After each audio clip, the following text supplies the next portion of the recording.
नमस्कार, स्वागत है आपका इंडिया न्यूज की इस खास पेशकश में जिसका नाम है यादों के झरोखे से। और मैं हूं आपका होस्ट जुबैर खान। यादों के झरोखे से आज मैं समेट कर लाया हूं आपके लिए उस शोमैन का पाकिस्तानी कनेक्शन जो अपनी फिल्म की शूटिंग के दौरान पाकिस्तानी सैनिकों से मिलने सीमा पर पहुंच गए थे। क्या है वो किस्सा जब हिंदुस्तान का वो क्लासिकल सुपरस्टार पाकिस्तानी सैनिकों की जलेबियों को खाकर हो गया था भावुक। आज उठेगा पर्दा उसी कहानी से।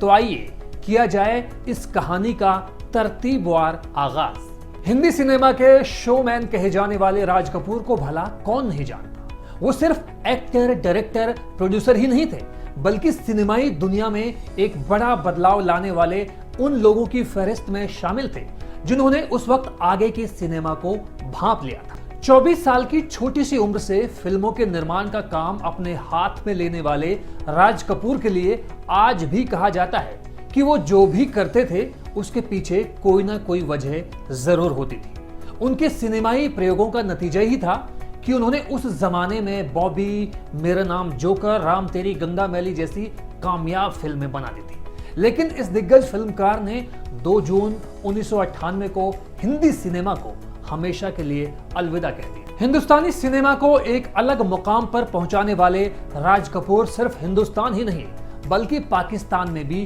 खासे पॉपुलर थे। हिंदुस्तान और पाकिस्तान दो ऐसे देश जिनके बीच तनाव की बात कोई नई नहीं है। एक मुद्दत से दोनों के बीच कई मसलों को लेकर असहमति है। एक अरसे से दोनों के बीच सुलह सफाई की कोशिशें भी होती रही हैं। लेकिन बॉलीवुड में ऐसी हस्तियां हैं और थी जिनका पाकिस्तान की सरजमी से एक अलग ही रिश्ता है। ऐसे ही सितारों में से एक थे राज कपूर। राज कपूर के पिता पृथ्वीराज कपूर जब फिल्मों में आए तो वो खुद को पेशावर का हिंदू पठान कहते थे, जिसके पीछे अकेली वजह ये थी कि उनकी पैदाइश पाकिस्तान में हुई थी। न केवल उनकी पैदाइश बल्कि उनके बेटे राज कपूर का जन्म भी पाकिस्तान के पेशावर के किस्सा ख्वानी इलाके में हुआ था। उनका बचपन वहां की गलियों में गुजरा था। राज कपूर के पुश्तैनी घर को आज भी कपूर हवेली के नाम से जाना जाता है। इस 3 मंजिला हवेली का निर्माण राज कपूर के दादा दीवान बशवेरनाथ कपूर ने 1998 से 1922 के दौरान करवाया था।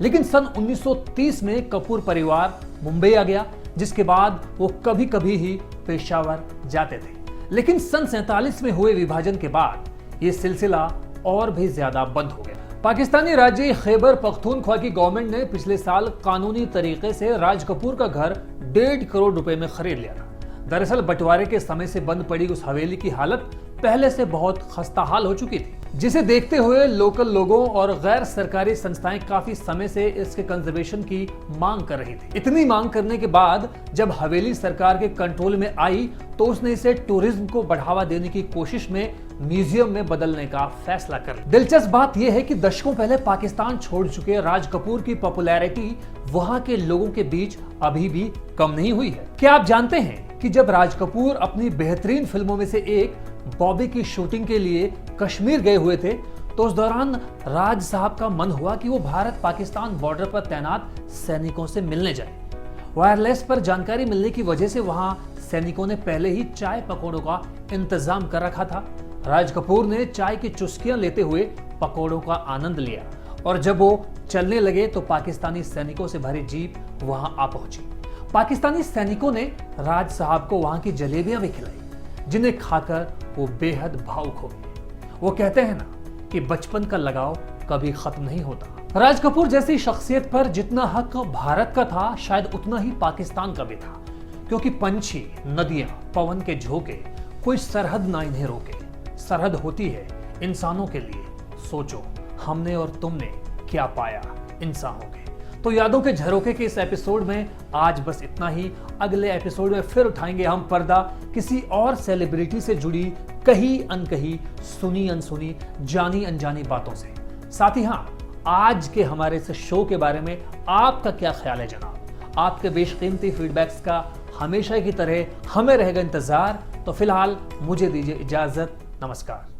अगर आपको हमारा ये वीडियो पसंद आया हो तो वीडियो को लाइक करें और चैनल को सब्सक्राइब करें और हाँ, बेल आइकन को दबाना ना भूलें ताकि आप तक वीडियो का नोटिफिकेशन पहुंचता रहे। देखते रहिए इंडिया न्यूज एंटरटेनमेंट।